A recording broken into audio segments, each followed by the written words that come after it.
자, 파이낸셜 포인트 그 두 번째 시간입니다. 오늘은 내년도 금융시장 전반에 대한 예측에 대해서 얘기하겠습니다.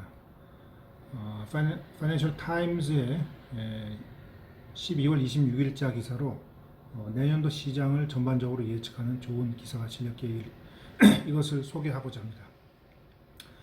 과연 내년도 시장은 어떻게 될 것인가? 이 파이낸셜 타임즈에 나온 이 의견들은 전 세계 시장을 주무르는 큰손들, 자산운용 규모가 수백 조에 달하는 큰손들의 의견입니다. 물론 이 사람들이 시장을 쪽집게처럼 찍어내는 귀신들이 아닙니다. 만약 그렇다면 이 사람들은 자기 재산을 굴렸겠죠. 다만 이 사람들은 시장의 큰 규모의 자산을 운영하면서 시장 전체적인 흐름을 보는 그런 능력을 가진 사람들입니다. 그래서 이 사람들의 의견을 종합하다 보면은 우리 개인 투자자들이 본인의 의견과 어떤 부분이 비슷하고 또 어떤 부분이 알지 못했던 부분인가 하는 것을 알아낼 수 있을 것입니다. 그것으로서 투자자들 입장에서는 굉장히 큰 의미가 있다고 볼 수 있겠습니다. 그럼 먼저 오크트리 매니지먼트의 하워드 막스 최어맨입니다. 이 사람은. 이 사람이 어떤 얘기를 했느냐? 금리 상승이 가장 큰 리스크다.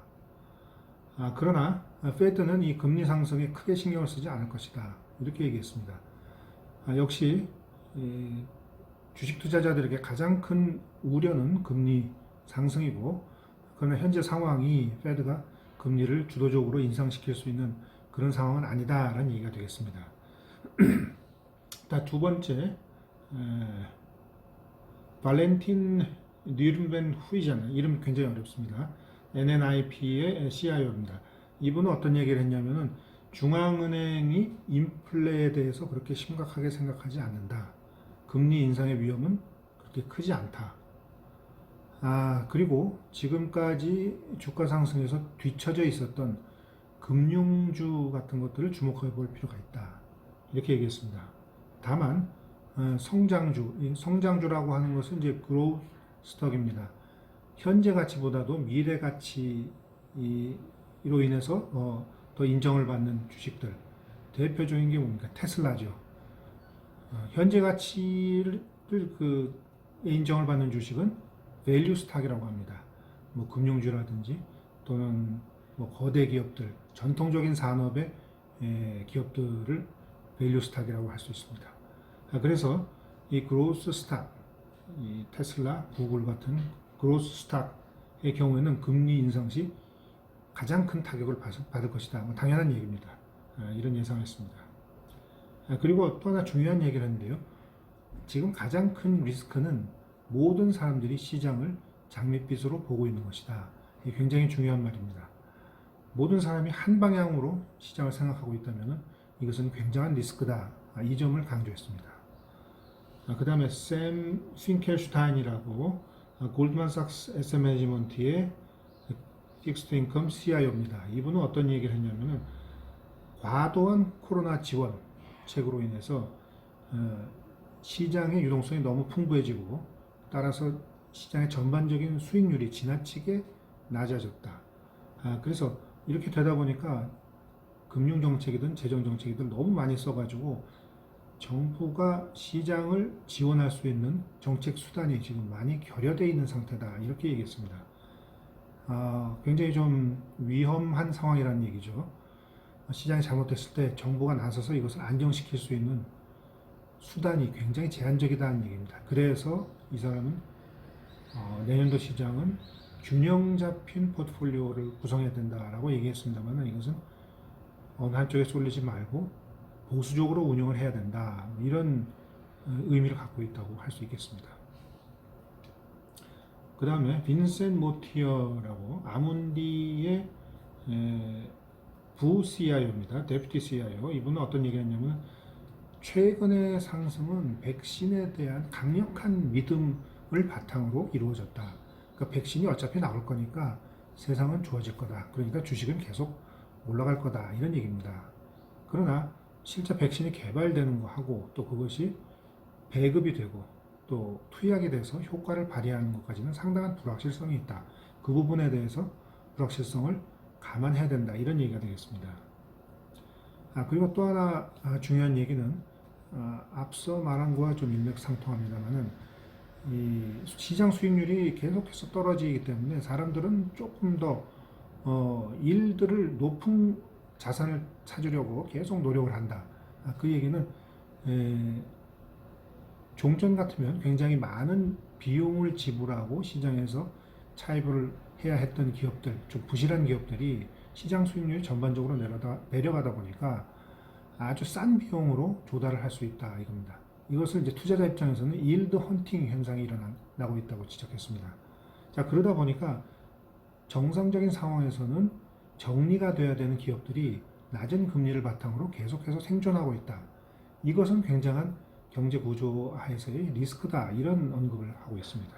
그래서 이런 기업들이 금리 인상이 됐을 때 바로 직격탄을 맞고 경제 전체를 위험하게 만들 수 있는 요인이 된다. 이런 지적을 했습니다. 그 다음에 앤드루 로라는 사람인데요. 캡스톤 어소시에이트의 CEO입니다. 이분은 뭐라고 했냐면 우리가 너무 오랜 시간 동안 저인플레이션 환경에 적응이 돼버렸다. 자, 뭐 비슷한 얘기죠. 그래서 금리가 올라가는 순간이 되면 굉장히 힘들어질 것이다. 이런 얘기가 되겠습니다. 자, 그 다음에 리스 안 손더라는 사람인데요. 찰스 스왑스의 CEO입니다. 너무 낙관적인 분위기는 굉장히 위험하다. 뭐 앞에 이미 소개됐던 의견과 비슷합니다. 그 다음에 그레고리 피터스라고 PGIM의 매니징 디렉터입니다. 이분은 어떤 얘기를 했냐면은 블루 스윕을 언급했습니다. 블루 스윕이라는 것은 미국의 그 민주당이 대통령뿐만 아니라 양원을 휩쓰는 이런 현상을 말하는 거죠. 지금 민주당이 대통령도 먹었고 그리고 하원, 상원을 차례차례 먹게 되면서 그만큼 재정 지출에 대한 그 파워를 가지고 재정 지출이 가속화될 것이다. 그렇게 되면은 2021년에는 인플레에 대한 얘기가 분명히 나온다. 그러나 이것이 어떤 구조적인 개선이 아니기 때문에 잠깐 인플레 얘기가 나온 다음에 이것이 가라앉을 것이다. 이렇게 예측을 했습니다. 그런데 만약에 인플레 조짐이 2021년에 좀 나왔을 때 페드가 이에 대한 진정한 그 팩트를 확인하지 않고 이를 바탕으로 만약에 긴축 통화 정책에 들어가게 될 경우에는 과거 테이퍼 텐트럼의 현상이 재현될 것이다. 저 테이퍼 텐트럼이라는 것은 2013년에 그 당시 그 페드 의장의 어떤 발언에 의해서 시장이 일시에 요동친 사건을 말하고 있죠. 당시 상황은 2008년도의 그 금융위기 이후에 지속적인 그 완화 정책으로 시장이 서서히 회복되고 있던 상황이었습니다. 그래서 2013년이 되었을 때 당시 페드 의장 벤 버냉키가 이제는 좀 경제가 정상화돼 가고 있으니까 이제 좀 완화적인 통화 정책 기조를 좀 바꿔야 되지 않느냐 이런 언지를 주는 순간 그 주식시장, 채권시장 모두 급속한 하락을 보였던 현상입니다. 결국 현재 상태도 사람들이 너무나 낙관적으로 저인플레에 대한 믿음이 크기 때문에 약간의 페드의 어떤 긴축 의지만 보인다면은 시장에 큰 충격이 가할 것이다 하는 얘기가 되겠습니다. 다음은 데니 양 다이먼 에이시아 헤지펀드의 창립자입니다. 이 사람 좀 특이한 얘기를 했는데요. 지금 거의 모든 분석가들이 내년도에 달러가 추가적으로 더 약세가 될 것이다. 심지어 20%까지 지금보다 약세가 될 것이라고 예상하고 있습니다. 그런데 이렇게 달러가 지속적으로 약세가 된다면 미국 통화당국 입장에서는 너무 달러 가치가 떨어지기 때문에 더 이상 완화적인 통화 정책을 하는데 제약을 받게 되고 그런 조짐이 나타났을 때는 시장은 긴축 사인으로 보면서 앞서 얘기했던 테이퍼 텐트럼 같은 현상이 나타날 위험이 있다. 주식 대폭락의 위험이 있다. 이렇게 얘기를 했습니다. 저는 개인적으로 이런 의견은 크게 신빙성이 없다고 봅니다. 왜냐하면 미국은 어차피 기축통화국가이기 때문에 달러 약세가 되냐 아니냐, 또 그것이 어떤 국가의 명운을 좌우한다든지 이런 상황이라고 볼 수는 없습니다. 현재 미국의 더 중요한 이슈는 경기 회복이기 때문에 달러가 약세가 됐다고 해서 그것을 보존하기 위해서 어떤 긴축적인 통화 정책으로 변경할 거라고 예상하는 것은 다소 무리가 있다고 보겠습니다. 적으로 얘기해서 내년도 시장에서 가장 우려되는 부분은 인플레이션이다. 그러나 지금 객관적인 상황은 인플레이션이 그렇게 크게 문제가 될 것 같지는 않다 하는 것이 공통적인 의견입니다. 그리고 그거보다도 훨씬 더 중요한 문제는 지금 모든 투자자들이 너무나도 한 방향으로 시장을 좋게 보고 있기 때문에 그렇게 쏠려 있는 시장 심리가 더 중요한 위험이다, 이렇게 지적하고 있습니다.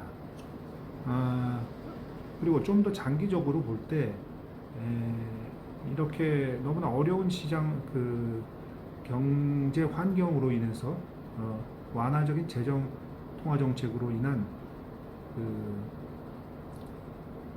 경제 구조 저금리 상황이 경제 구조의 부실화를 점진적으로 초래하고 있다. 이런 구조적인 문제들은 장기적으로 문제가 되고 있다.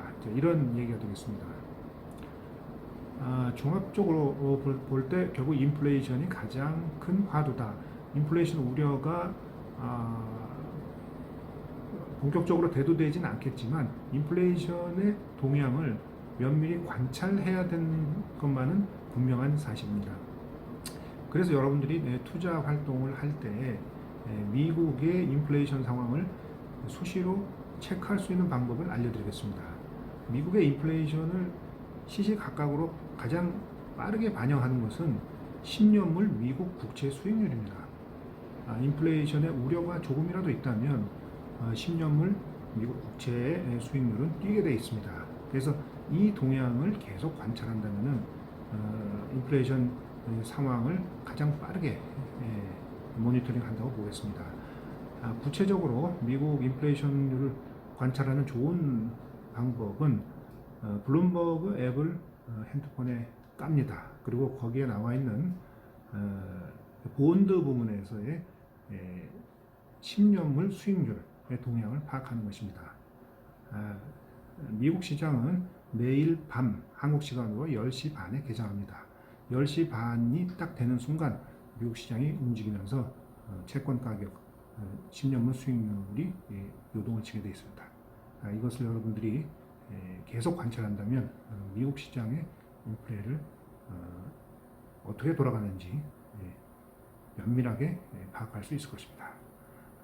오늘 파이낸셜 포인트 두 번째 시간을 마치겠습니다. 감사합니다.